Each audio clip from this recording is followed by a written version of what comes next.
ನಮಸ್ಕಾರ ಸ್ನೇಹಿತರೆ. ಇಲ್ಲಿ ಬೋಧನೆಯ ಸ್ವರೂಪ ಮತ್ತು ಉದ್ದೇಶಗಳನ್ನು ನೋಡೋಣ. ಬೋಧನೆ ಸ್ವರೂಪ ಮತ್ತು ಉದ್ದೇಶದಲ್ಲಿ ಒಂದನೇ ಪಾಯಿಂಟ್ಸ್ ಏನಿದೆ ಅಂತಂದ್ರೆ ಬೋಧನೆಯು ಆಗಲೇ ಹೇಳಿದಾಗೆ ಬೋಧನೆಯು ಒಂದು ಕಲೆ ಮತ್ತು ವಿಜ್ಞಾನವಾಗಿದೆ ಅಂತ ಹೇಳಿ.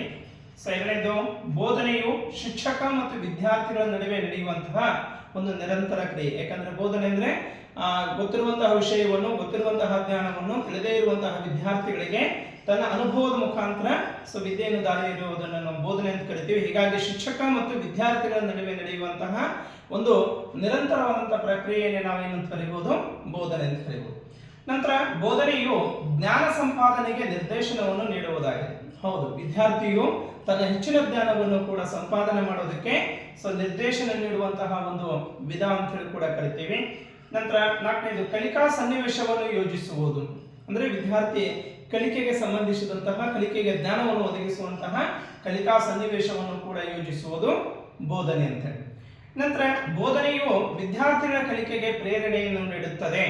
ಇದು ಬೋಧನೆಯ ಒಂದು ಲಕ್ಷಣ ಅಂತ ಹೇಳಿ ಕರಿತೀವಿ.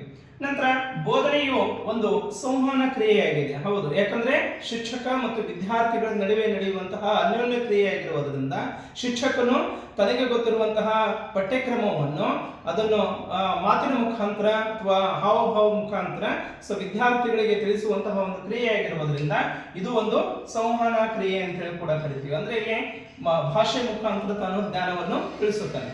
ನಂತರ ಸಂವಹನ ಕ್ರಿಯೆಯಾಗಿದೆ. ಈ ಕ್ರಿಯೆಯಿಂದ ಒಬ್ಬರಿಂದ ಇನ್ನೊಬ್ಬರಿಗೆ ಮಾಹಿತಿಯನ್ನು ಕೂಡ ಇಲ್ಲಿ ವರ್ಗಾವಣೆ ಆಗ್ತದೆ. ನಂತರ ಏಳನೇದು, ಶಿಕ್ಷಕ ಮತ್ತು ವಿದ್ಯಾರ್ಥಿಗಳ ನಡುವೆ ಸಂಬಂಧವನ್ನು ಏರ್ಪಡಿಸುತ್ತದೆ. ಹೌದು, ಆತ್ಮೀಯವಾದಂತಹ ಸಂಬಂಧ, ಗಾಢವಾದಂತಹ ಸಂಬಂಧ ವಿದ್ಯಾರ್ಥಿ ಮತ್ತು ಶಿಕ್ಷಕರ ನಡುವೆ ಅನ್ಯೋನ್ಯತೆಯನ್ನು ಕೂಡ ಬೆಸೆಯುತ್ತದೆ. ನಂತರ ಬೋಧನೆ ಕ್ರಿಯೆಯು ವಿದ್ಯಾರ್ಥಿಗಳ ಕಲಿಯುವಂತಹ ಕೌಶಲ್ಯ, ಅಭಿರುಚಿ, ಆಸಕ್ತಿ, ಸಾಮರ್ಥ್ಯಗಳನ್ನು ಕೂಡ ವಿದ್ಯಾರ್ಥಿಗಳಲ್ಲಿ ಬೆಳೆಸುತ್ತದೆ. ನಂತರ ಒಂಬತ್ತನೇದು, ಜ್ಞಾನ ನೀಡುವುದು ಮತ್ತು ಜ್ಞಾನವನ್ನು ಹೆಚ್ಚಿಸುವಂತಹ ಕಾರ್ಯವನ್ನು ಬೋಧನೆಯು ಮಾಡುತ್ತದೆ. ಯಾವ್ದ್ರಿ? ಜ್ಞಾನವನ್ನು ನೀಡುವುದು ಮತ್ತು ಜ್ಞಾನವನ್ನು ಹೆಚ್ಚಿಸುವುದು ಯಾವ್ದ್ರಿ? ಬೋಧನೆ ಮಾಡುತ್ತೆ. ನಂತರ ವಿದ್ಯಾರ್ಥಿಗಳ ವರ್ತನೆಯಲ್ಲಿ ಒಳ್ಳೆಯ ಬದಲಾವಣೆಯನ್ನು ತರುವುದು ಕೂಡ ಬೋಧನೆ ಅಂತ ಕರಿತೀವಿ. ನಂತರ ಕಲಿಕೆಯ ಕೌಶಲ್ಯವನ್ನು ಕೂಡ ಬೆಳೆಸುವುದು ಬೋಧನೆ ಅಂತ. ಪ್ರಪಂಚದ ವಾಸ್ತವಿಕ ಅರಿವು ಮತ್ತು ವಿದ್ಯಾರ್ಥಿಗಳಿಗೆ ಮಾಡಿಕೊಡುವುದು ಕೂಡ ಬೋಧನೆ ಅಂತ ಹೇಳಿ. ಅಂದ್ರೆ ಬೋಧನೆಯ ಮುಖಾಂತರ ವಿದ್ಯಾರ್ಥಿಗಳಿಗೆ ಪ್ರಪಂಚದ ವಾಸ್ತವಿಕವಾದಂತಹ ಅರಿವು, ಅಂದ್ರೆ ಪ್ರೆಸೆಂಟ್ ಸಿಚುವೇಶನ್ ಕೂಡ ಅದ್ರ ಬಗ್ಗೆ ಜ್ಞಾನವನ್ನು ಒದಗಿಸಿಕೊಡೋದು ಏನಂತಂದ್ರೆ ಬೋಧನೆಯ ಒಂದು ಲಕ್ಷಣ ಅಂತ ಹೇಳಿ. ನಂತರ ವಿದ್ಯಾರ್ಥಿಯ ಸರ್ವಾಂಗೀಣ ವಿಕಾಸವನ್ನು ಸಾಧಿಸುವುದಾಗಿದೆ. ವಿದ್ಯಾರ್ಥಿಯ ಸರ್ವಾಂಗೀಣ ಅಂದ್ರೆ ಇಲ್ಲಿ ಬೌದ್ಧಿಕವಾಗಿ ಆಗಿರ್ಬೋದು, ಸಾಮಾಜಿಕವಾಗಿ ಆಗಿರ್ಬೋದು, ಆರ್ಥಿಕವಾಗಿ ಆಗಿರ್ಬೋದು, ಭಾವನಾತ್ಮಕವಾಗಿ ಆಗಿರ್ಬೋದು, ಒಟ್ಟಾರೆ ಸರ್ವಾಂಗೀಣ ವಿಕಾಸವನ್ನು ಮಾಡೋದೇನಾಗಿದೆ ಅಂದ್ರೆ ಬೋಧನೆಯ ಒಂದು ಲಕ್ಷಣ ಅಂತ ಹೇಳಿ. ನಂತರ ಸ್ವನಿರ್ಣಯ ತೆಗೆದುಕೊಳ್ಳಲು ಸಹಾಯ ಮಾಡುವುದು ಇದರ ಮುಖ್ಯ ಉದ್ದೇಶ ಅಂತ ಕರೀತೀವಿ. ಅಂದ್ರೆ ವಿದ್ಯಾರ್ಥಿಯು ತನ್ನ ಸ್ವಪರಿಕಲ್ಪನೆಯ ಮುಖಾಂತರ ತನ್ನಲ್ಲಿರುವಂತಹ ಜ್ಞಾನದ ಮೇಲೆ ಏನಾಗಬೇಕು, ತಾನು ನಿರ್ಣಯಗಳನ್ನು ತೆಗೆದುಕೊಳ್ಳುವುದಕ್ಕೆ ಸಹಾಯ ಮಾಡುವುದು ಅಂತೇಳಿ. ನಂತರ ವಿದ್ಯಾರ್ಥಿಗಳು ಸ್ವತಂತ್ರವಾಗಿ ಆಲೋಚಿಸುವಂತೆ ವಿಮರ್ಶೆ ಮಾಡುವಂತಹ ಕೌಶಲ್ಯವನ್ನು ಕೂಡ ಏನಾಗ್ತದೆ ಅಂದ್ರೆ ಬೋಧನೆ ಬೆಳೆಸ್ತದೆ ಅಂತೇಳಿ. ಹೀಗಾಗಿ ಈ ವಿಷಯ ಏನಾಗಿದೆ ಅಂದ್ರೆ ಬೋಧನೆಯ ಸ್ವರೂಪ ಮತ್ತು ಉದ್ದೇಶಗಳನ್ನು ಹೊಂದಿದೆ. ಅಂದ್ರೆ ಬೋಧನಾ ಉದ್ದೇಶಗಳನ್ನು ಕೂಡ ಇದು ಹೊಂದಿದೆ ಅಂತೇಳಿ. ಅದೇ ರೀತಿಯಾಗಿ ಬೋಧನೆಯ ಕೆಲವೊಂದು ಲಕ್ಷಣಗಳು ಅಂತ ಕರಿತೀವಿ, ಕ್ಯಾರೆಕ್ಟರಿಸ್ಟಿಕ್ಸ್ ಆಫ್ ದಿ ಟೀಚಿಂಗ್ ಅಂತೇಳಿ.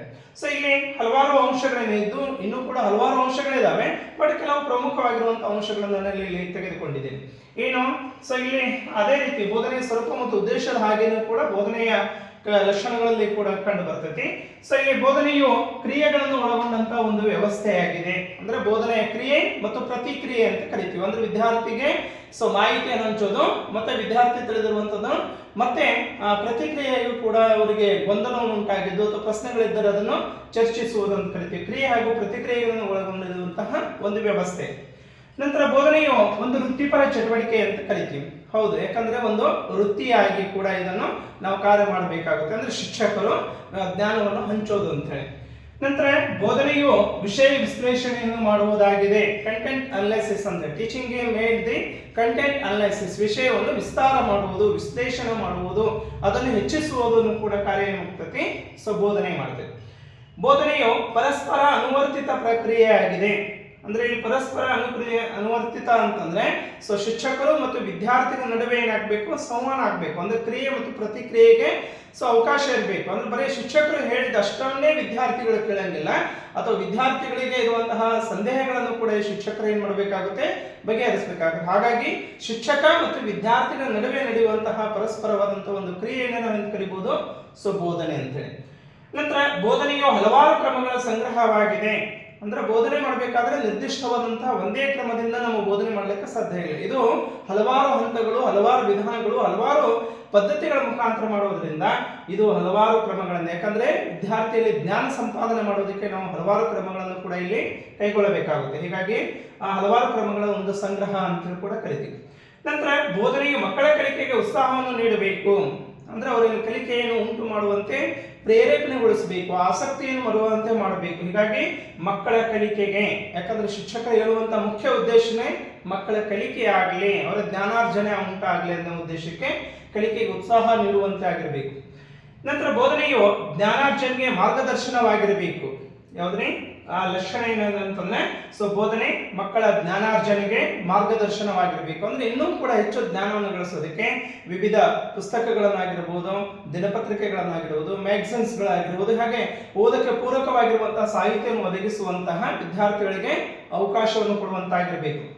ನಂತರ ಮಗುವಿನ ಸರ್ವಾಂಗೀಣ ವಿಕಾಸಕ್ಕೆ, ಆಗ್ಲೇ ಹೇಳಿದಾಗೆ ಬೋಧನೆಯ ಸ್ವರೂಪ ಮತ್ತು ಉದ್ದೇಶದಲ್ಲಿ ಹೇಳಿದಾಗೆ ಮಗುವಿನ ಸರ್ವಾಂಗೀಣ ವಿಕಾಸ, ಅದು ಬೌದ್ಧಿಕ ಆಗಿರ್ಬೋದು, ಸಾಮಾಜಿಕ ಆಗಿರ್ಬೋದು, ಆರ್ಥಿಕ ಆಗಿರ್ಬೋದು, ವೈಯಕ್ತಿಕ ಆಗಿರ್ಬೋದು, ಆಧ್ಯಾತ್ಮಿಕ ಆಗಿರ್ಬೋದು, ಯಾವುದೇ ರೀತಿಯಿಂದಲೂ ಕೂಡ ಮಗುವಿನ ಸರ್ವಾಂಗೀಣ ವಿಕಾಸ ಮಾಡುವಂತಹ ಮುಖ್ಯ ಉದ್ದೇಶ ಸೊ ಬೋಧನೆ ಒಳಗೊಂಡಿದೆ.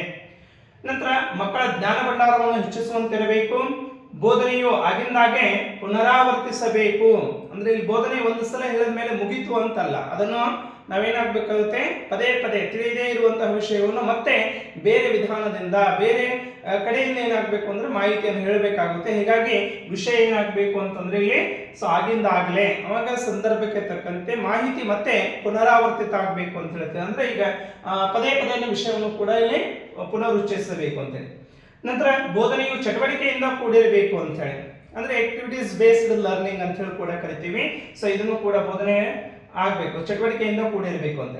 ಮಕ್ಕಳಿಗೆ ಸ್ವತಃ ಆಲೋಚನಾ ಶಕ್ತಿ, ಸ್ವಯಂ ನಿರ್ಣಯ ತೆಗೆದುಕೊಳ್ಳುವಂತಹ ಮತ್ತು ವಿಮರ್ಶೆ ಮಾಡುವಂತಹ ಗುಣಗಳನ್ನು ಕೂಡ ಸೊ ಬೋಧನೆ ಬೆಳೆಸಬೇಕು ಅಂತ ಹೇಳಿ. ನಂತರ ಉತ್ತಮ ಕಲಿಕಾ ಅನುಭವಗಳನ್ನು ಕೂಡ, ಅಂದ್ರೆ ಲರ್ನಿಂಗ್ ಎಕ್ಸ್ಪೀರಿಯನ್ಸ್ ಅಂತ ಕರಿತೀವಿ. ಬೋಧನೆ ಮಾಡೋದ್ರ ಮುಖಾಂತರ ವಿದ್ಯಾರ್ಥಿಗಳಿಗೆ ಉತ್ತಮವಾದಂತಹ, ಅತ್ಯುತ್ತಮವಾದಂತಹ ಕಲಿಕೆಯ ವಾತಾವರಣವನ್ನು, ಅನುಭವಗಳನ್ನು ಕೂಡ ನಾವೇನಾಗಬೇಕು, ಒದಗಿಸಬೇಕು.